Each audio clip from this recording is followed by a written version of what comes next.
नाशिकच्या टीसीएस प्रकरणामध्ये पीडितेचा हादरवणारा असा जबाब आता समोर आलेला आहे।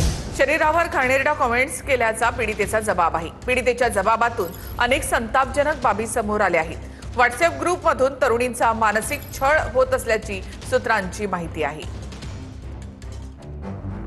नाशिकमधील टीसीएस प्रकरणातील एका पीडित महिलेच्या जबाबातून धक्कादायक माहिती समोर आली आहे। पीडितेच्या जबाबातून अनेक संतापजनक बाबी समोर आल्या आहेत।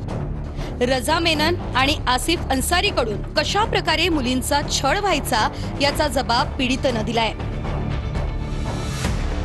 काम जमत नसेल, अडचण असेल तर मला सांग। गुढीपाडव्याला रजा मेननने साडीचा पदरही ओढला। मागे वळून बघताच रजा मेनन वाईट नजरेने हसत बघत राहिला। आसिफ अन्सारी दुसऱ्या टीमचा कर्मचारी असूनही माझ्या जवळ बसायचा। आसिफ अन्सारी माझ्याशी लगट करायचा, स्पर्श करायचा, घाणेरड्या कमेंट करायचा। क्या कर रही हो प्लेयर, क्या चल रहा है असं विचारायचा।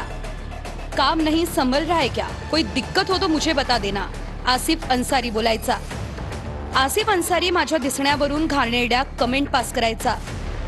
तौसिफ आणि दानिश दोघेही त्यांचं काम पीडितांवर टाकून दबाव टाकायचे। हिंदू देवी देवतांविषयी आक्षेपार्ह टिप्पणी करत होते।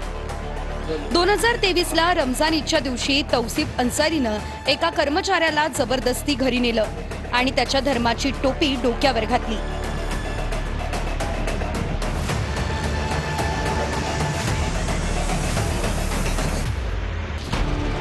एवढंच नव्हे तर टीसीएस प्रकरणातील कर्मचाऱ्यांच्या व्हॉट्सअप ग्रुपबाबतही हादरवणारी माहिती समोर आली आहे। सूत्रांच्या माहितीनुसार टीसीएस प्रकरणातील संशयित आरोपींकडून मोबाईल जप्त करण्यात आले आहेत। ग्रुप लीडर ग्रुपमधून आक्षेपार्ह मेसेजने तरुणींचं विनयभंग केलं जात होतं। हिंदू तरुणी आणि महिलांची मानसिक छळवणूक करण्याचा प्रयत्न सुरू होता।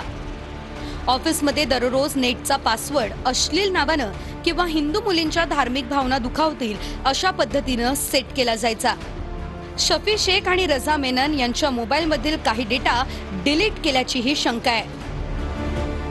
या प्रकरणात 8 जणांविरोधात गुन्हा दाखल करण्यात आलाय। या प्रकरणी 7 जणांना अटक केली असून मुख्य सूत्रधार असलेली HR निदा खान अद्यापही फरार आहे। कोर्टात तिचा अटकपूर्व जामिनासाठी अर्ज दाखल आहे।